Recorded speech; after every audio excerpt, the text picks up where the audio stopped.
Greetings, everyone. Nathan Nerdarchy here from Nerdarchy, for nerds by nerds, hanging out with the nerd. Nerdarchy Ted. And today we're discussing unusual NPCs, the Beholder.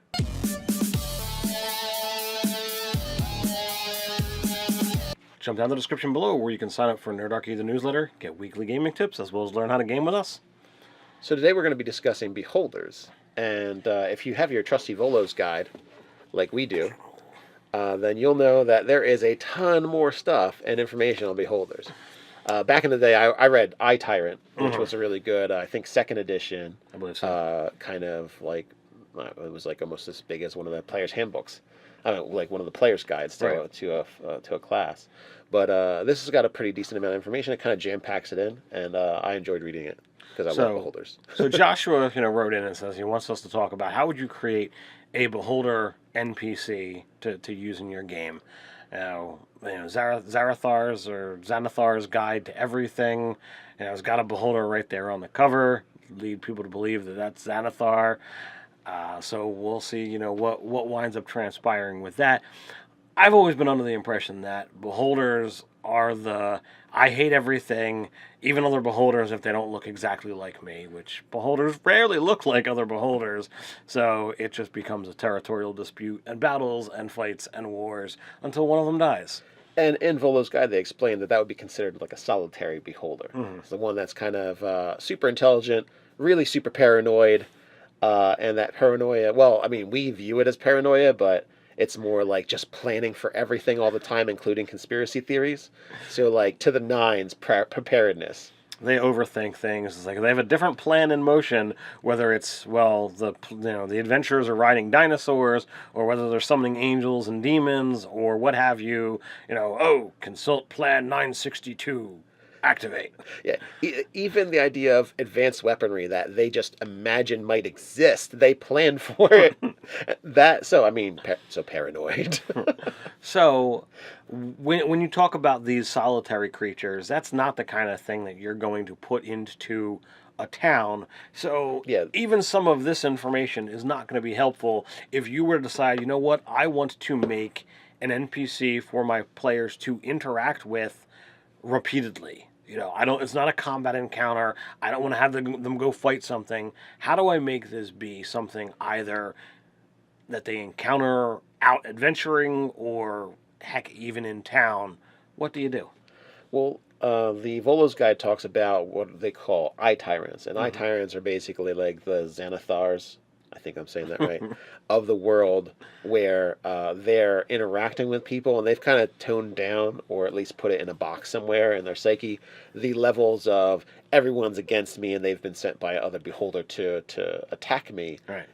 They've kind of toned that down or ignore it enough to interact with communities and groups.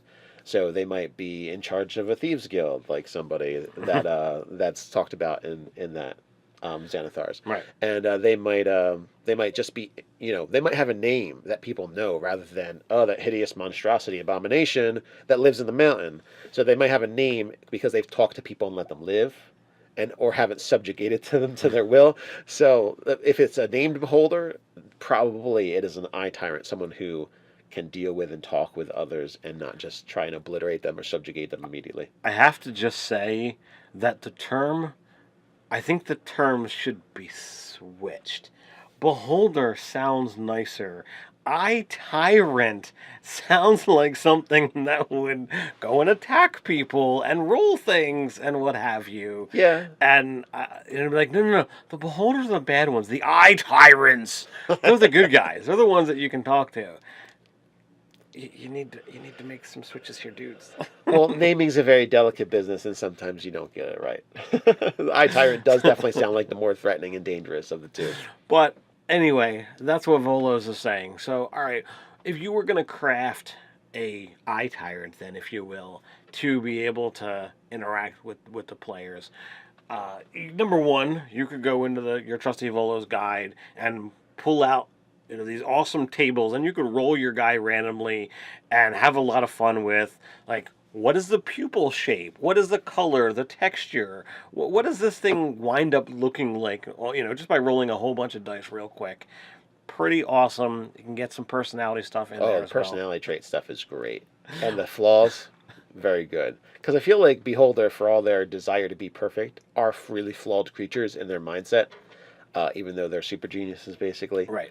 And are ridiculous spellcasters that can shut down entire parties. They still have all these like mental flaws to them. And I think that's really good to go over. And if you're not going to roll it up, at least like look at it to kind of get a base for where you think and a believable beholder would be kind of like their range of thoughts. So now that we've got a concept of where to go, what do we do beyond just, well, I rolled his personality? How do you envision this kind of character being present in a world? All right. Well, I would say that the tyrant itself is still going to be prepared. It just has dialed down the paranoia level so it can deal with people. So it's not going to like, all right, a thing walks into my lair, the first thing I do is nuke. Yeah. It's like, all right, question. I will use words before I use ice locks. Yes. Or maybe they've, in a way, I think it's going to transfer from the beholder's paranoia level to of making all these plans for how to kill everything that comes into its lair and what ways it could come into its lair, to more of switching that to, I'm interacting with a being that I'm not killing. So here is like this giant list of different like attack and defenses that it would use in conversation, almost like converting the debate or the conversation itself to like the battlefield of what's going to happen now. Because in civilized society, they get upset and they tell you a monster if you start just nuking people. So it makes sense that the beholder is now like, oh, okay, we're playing a different level of game right now, or like a different level of fight is what I think it would view it as. So it would still go at it with its like tenacious mind, to be able to kind of think out all the different answers that someone could give them. So it would, like one of the things it says in the book is when adventurers come in or when something attacks it, it reacts, not reflexively, but goes, oh, that's like this plan I thought up to deal with this exact situation, because that's all I have to do is think about how to deal with plans of threats in my life because everyone's trying to kill me. So it's going to go through basically that same kind of thing, except just now with dialogue boxes instead of spell stalks. So that's what I think it would be. Kind of have that weird kind of, it always has an answer, or it always has some way of either throwing people off or like kind of, you always, when you're talking with the beholder, not only is it scary in a way and an alien, but I think if you're talking with the beholder and trying to get anything out of it, you should feel extremely mentally exhausted afterwards, because it's trying to win a fight, basically. Right. And all you're doing is having a conversation. You're like, oh, do you want tea? Well, what kind of tea are you talking about? And it's probably like, I'm going to make 10 decisions on what I'm going to talk with you about based on what kind of tea you say. And because it's because it's got that mindset that it's going to go. So if it tones down the paranoia and doesn't just go for the kill or the subjugation immediately, I feel like it has to have some other way of dealing with those urges. Right. Those mental needs. So the beholders being, the crazy monstrosities, aberrations that they are, there's many different societies that are not going to just welcome them in town. There's many different cities where even if they've managed to get in and seat themselves in a position of some kind of, moderate power, they're still not just going to be strolling down the lane. People aren't going to widely accept them in most places. So if we were to craft an NPC for your standard city, would you want to break that tradition and have this NPC like in the good graces of nobility for one reason or another? Would he be, okay, well, through a combination of bribery and mind control, like so that he's more neutral, or would he, kind of come in and have that more evil bent and like, okay, well, I'm still out for me, but I still converse, but I need to like totally be in hiding? Let's give 3 examples. Okay. Or more in-depth things on what you said. So I think an tyrant would be more comfortable from the position of advisor to like a lineage of kings or princes, and it would be more accepted. It might be a little strange. You'd be like, oh, there's this floating giant spherical head thing with eyes as the advisor to the king that's always present, or as the behind the throne advisor where you don't really notice his presence because he's not necessarily, maybe he's behind a walling or some kind of thing that separates him from the general populace, but he's always there and has the king's ear. And he might also be the tutor and instructor for the future generations. So it's like, oh, this is my grandfather's tutor, and this is my father's tutor, and this is my tutor, and it's going to be your tutor, son. Like that kind of lineage kind of thing. And I think that would be a great way of holding power without being the primary target. Because they kingdom's always going to say, oh, well, we can get rid of the king. Like, how many people are actually going to know that the beholder exists? And that, because if they do it right, I mean, he might be able to even polymorph into stuff. Right. So maybe even the king doesn't. None of the kings know what he is. They just assume that he's a dragon or something, disguised. And maybe he's even said that he is a dragon, and it's like, well, my true form is too magnificent. I can't show you, or you would be like turned to stone or something. I mean, it's fantasy world. Just tell him you're going to be turned to stone if you see my true form. Yeah. So in the end, that eye tyrant's basically buffer against. Maybe that's his buffer against the paranoia that the beholder would attain. Someone coming after the king might not come after him, and it would take a lot for them to reveal what that his presence is there. So he's kind of got that extra layer of safety, and by manipulating, teaching the generations of kings, indoctrinating the kings, yes. He's going to be able to get whatever he wants, and generations worth of trust. Pretty much means they're going to do whatever he says. And you know what? You could look at it as a sinister way, or you could look at it as in a very stable way. In the end, the beholder has an entire kingdom as its minions, right? Without being the thing that everyone thinks they need to destroy to free some kingdom. And it doesn't have to be some kind of despotism or anything like that. The beholder basically can apply its intellect and plan, like. It's like if you think about a computer that's going to go through 10,000 different ways of thinking about a situation and then pick the one that's most advantageous. I feel like that's what like the level of a beholder is. Right. So they're going to be going with that mindset, except they're going to be managing an entire kingdom. So that kingdom's probably going to run really well. Right. And with the humans being the ones that are truly the ones that are making the ruling and saying different things, they have their own kind of like morality to add to it. So if it's an overly good kingdom, there's going to be certain things that the beholder said, well, this would be the most efficient. But we can't like just start killing people in the streets because they disagree with us, kind of thing. So maybe we can tamp that down and like put a tax on people or do this or that. And then the beholder, oh yeah, sure. I mean, it's your kingdom. He says one way to do it. That's one way of doing it, and I understand. So he can even give the extremes, and then whatever they can go to, he can just give concessions and be like, oh yeah, that sounds like a good plan. Right. So again, he can always kind of reinforce that you're in charge. The lineage has made the decisions for everything, and again, he has that buffer. He's not even known by the general populace, and most nobles probably don't know. So I would say, if you wanted to look at a more neutral bent, I would want to kind of create something where there's the hermit beholder, totally, either underground or above ground, whatever you see fit. But I envision, as opposed to like a mage tower, it's like a mage sphere, and he's got this dwelling that is his own, and as long as you show up, offer proper respect, pay for your time there, either by transferring of knowledge or sharing of knowledge, or you pay in whatever his preferred currency would be. He might like specific types of gems, or maybe he doesn't care about the type but the actual shape. Beholders like spherical things, so perhaps a gem that's polished and cut to a perfect sphere is something that will appease him regardless of the actual value of it. Or then maybe it's a combination of the two.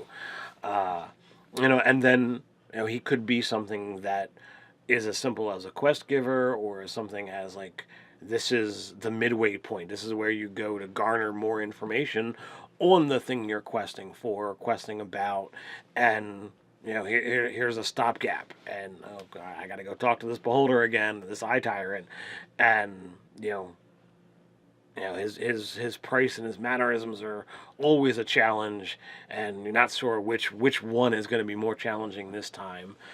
You could have a little bit of a chaotic swing into it. Add this guy's interactions and role playing be a little bit crazy. I think I would have a lot of fun with that NPC to deal with. You have anything you would like to throw in on that guy? Yeah, I would call him like an information broker in a sense, like a sage in the woods. With the idea that rather than what we think of information brokers as like more people like thieves guilds kind of stuff, this is more of like the information of the world and history and things and arcane secrets. He's the internet. Yeah, he's like the internet.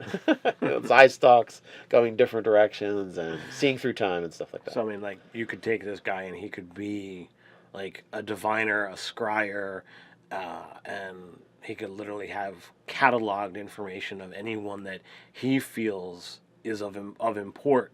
And maybe there's minions that work for him that are also of the same bent, but you're not allowed to talk to them. They're too busy divining, because everything's just cataloged. Yeah, and I would say that he would probably have several wizards and clerics underneath him, not that worship him, but that understand how important it is to be this close to someone who knows this much stuff. Right. And there might even be.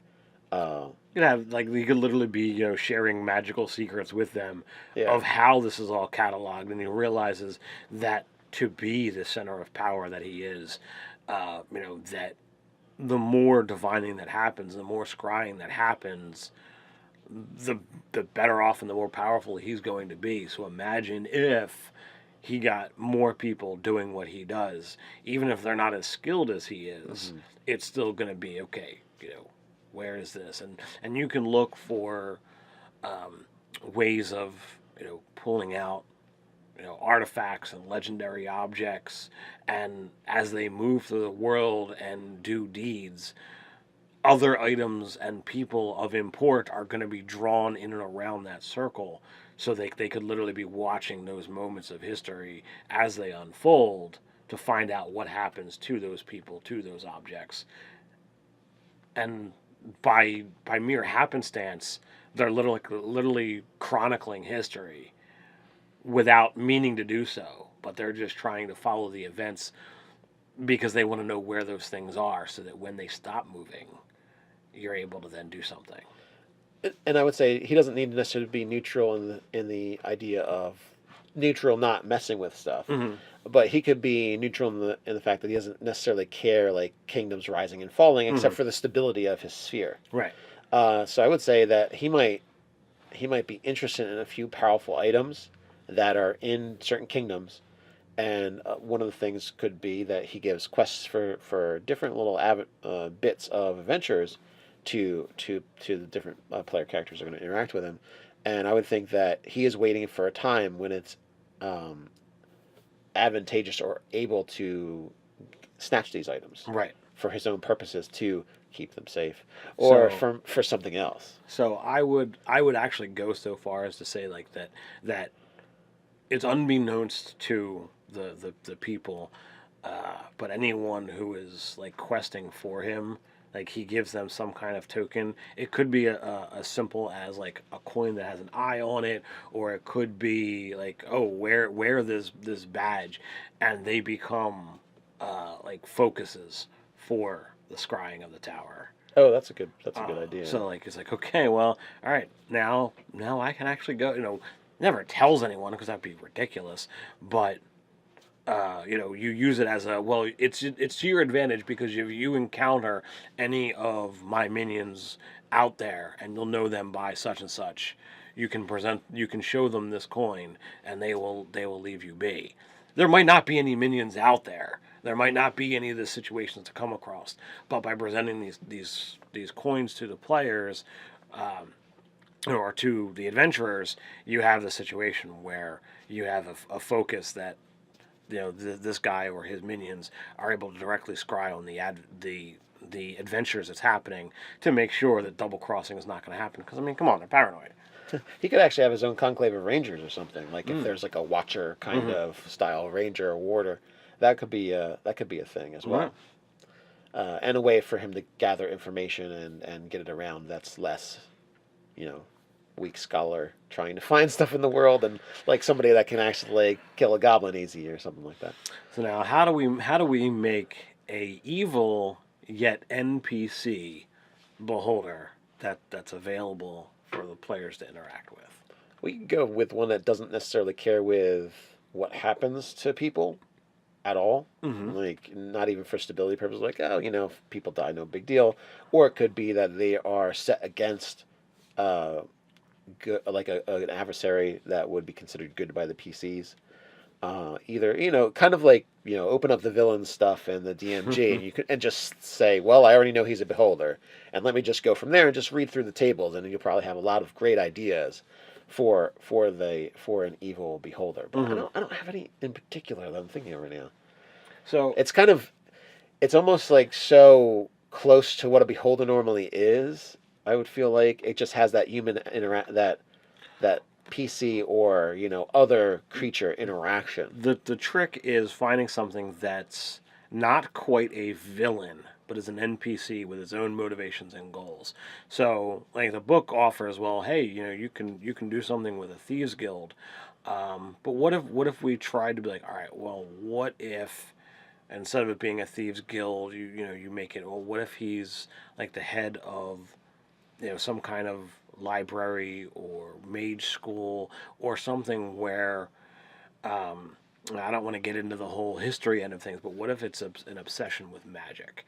What if he literally wants to hoard the magic, much like a dragon sleeps on the pile of coins? Like he feels obsessed with having items of power around him. Maybe not for their direct use, but just having them, he feels is going to be like a shield to anyone moving against him, because there is so much power. Anyone coming into his presence would clearly be intimidated if he has this much to draw on. Oh, like I have all this stuff. I gave this artifact to my minions, so you mean I'm serious about killing you if I have to. So it's a way of having someone that is not going to be at direct odds with the party, but is clearly he's twisted, and when there's conversations that are happening and bad stuff happens, you could literally be like, how does this pertain to the quest? It does not. I don't have to pay Jimmy now that he's no longer with us. I don't see the problem. It was in the contract that I didn't have to pay anyone who died. It is not my fault that he did not live up to the quest that he was sent. Yeah, while a good, charitable, or honorable person would be like, well, Jimmy did die and he didn't complete the quest, but he did die in the service of the quest, right. So give this money to whoever his descendants are or whatever. So you could take it in that bent, but you literally he doesn't go adventuring because he is more important and he is not leaving his area. You would have the ability to be like, well, he's not going to leave his tower. He doesn't need to go walk through town. You're not going to randomly encounter this guy. He's not going to be like, oh, well, I'm just going to go on a killing spree through the middle of town unless people are stealing from him. And he could do something like live in a swamp because it suits his disposition and no one else is going to bother him except his own minions going in and out. Well, I was trying to keep this guy literally in town. And hidden from. But absolutely, you could have it be like his lair is elsewhere, and he has a presence in town, or he's not even in town at all. And you want to go talk to this guy? All right, it's a perilous journey to get there. Well, I would think that would suit his. Especially if it was a like a swamp with hags in it and things like that. Some things that are other dangers, but it lives there and they don't bother him. Kind of like a show of force. Right. Like, oh, I live by this dragon, but he doesn't bother me at all. that kind of like power level where Right. I mean, because like a dragon, there can be all kinds of terrible things in the area, but most likely they are like, well, just don't let the dragon see you, or don't bother that dragon. So then instead, it's like don't bother, We have an understanding. Iftar, beholder that lives down the street. Right. Yeah, we have understanding. We just leave him alone, and every once in a while he sends some people out to do something. So we don't ask questions. So there's several examples of how to use beholders. I think they're an amazing creature. They are an absolute staple to Dungeons and Dragons. So it begs the question: how do you use beholders in your game? Do you do anything special with them? Are they nothing but monsters to fight? And how would you use them as an NPC? So put your comments down below. While you're at it, don't forget to like, share, and subscribe. Check us out over on Facebook. So until next time, stay nerdy.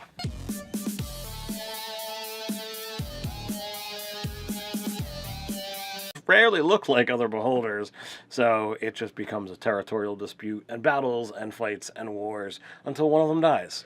And in Volo's Guide, they explained that would be considered like a solitary beholder. It's the one that's kind of super intelligent, really super paranoid, and that paranoia, well, I mean, we view it as paranoia, but it's more like just planning for everything all the time, including conspiracy theories.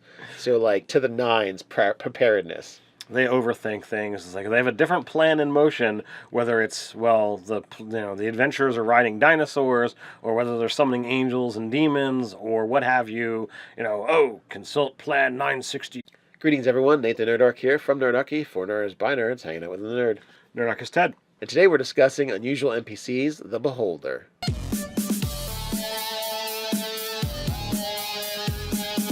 Jump down the description below where you can sign up for Nerdarchy the newsletter, get weekly gaming tips, as well as learn how to game with us. So today we're going to be discussing beholders. And if you have your trusty Volo's Guide, like we do, then you'll know that there is a ton more stuff and information on beholders. Back in the day, I read tyrant, which was a really good, I think, second edition. I believe so. Kind of like, it was like almost as big as one of the player's handbooks. Like one of the player's guides to a class. But this has got a pretty decent amount of information. It kind of jam-packs it in, and I enjoyed reading it because I love beholders. So Joshua, wrote in and says he wants us to talk about how would you create a beholder NPC to use in your game. Zarathar's or Xanathar's Guide to Everything. It's got a beholder right there on the cover. Lead people to believe that that's Xanathar. So we'll see, what winds up transpiring with that. I've always been under the impression that beholders are I hate everything, even other beholders if they don't look exactly like me, which beholders to activate. Yeah, even the idea of advanced weaponry that they just imagine might exist, they plan for it. So paranoid. So when you talk about these solitary creatures, that's not the kind of thing that you're going to put into a town. So even some of this information is not going to be helpful if you were to decide, I want to make an NPC for my players to interact with repeatedly. It's not a combat encounter. I don't want to have them go fight something. How do I make this be something either that they encounter out adventuring or, heck, even in town? What do you do? Well, the Volo's Guide talks about what they call tyrants, and tyrants are basically like the Xanathars, I think I'm saying that right, of the world, where they're interacting with people, and they've kind of toned down, or at least put it in a box somewhere in their psyche, the levels of everyone's against me and they've been sent by other beholder to attack me. Right. They've kind of toned that down or ignore it enough to interact with communities and groups. So they might be in charge of a thieves guild, like somebody that that's talked about in that Xanathars.